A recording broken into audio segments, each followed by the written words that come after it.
Could smoke from massive industrial fires in Iran influence weather patterns across the region?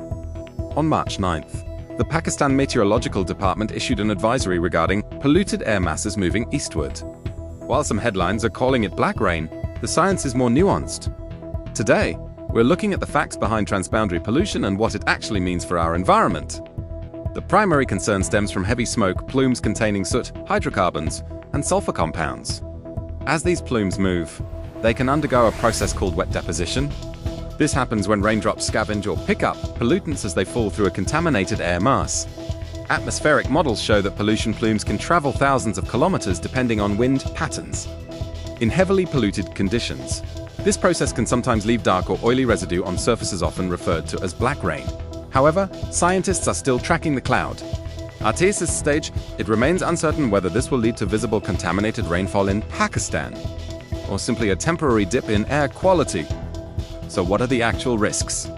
Based on current atmospheric data, we should look out for three main areas.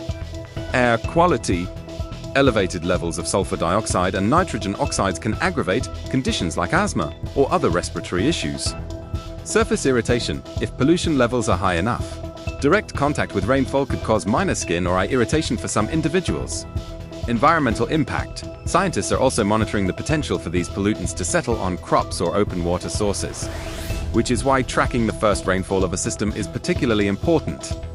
Authorities are monitoring the situation closely. At this stage, it is not considered an emergency, but it does warrant caution and continued observation.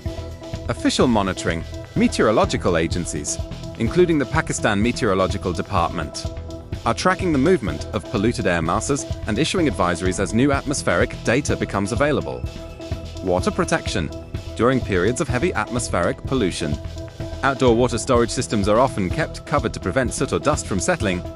Exposure awareness. If air becomes visibly hazy or carries a strong smell of smoke, public health guidance generally recommends reducing prolonged outdoor activity, particularly for people with respiratory conditions. Events like this highlight an important principle of atmospheric science. Pollution does not remain confined to where it originates. Smoke, industrial emissions, and airborne particles can travel thousands of kilometers through large-scale wind systems before returning to the surface through processes such as wet deposition.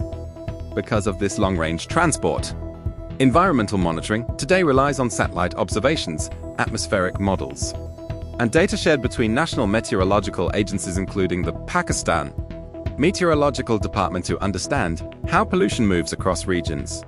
Situations like these illustrate how closely connected regional atmospheres and ecosystems can be. Keep watching Environment Eyepiece for the latest updates on environmental science and research.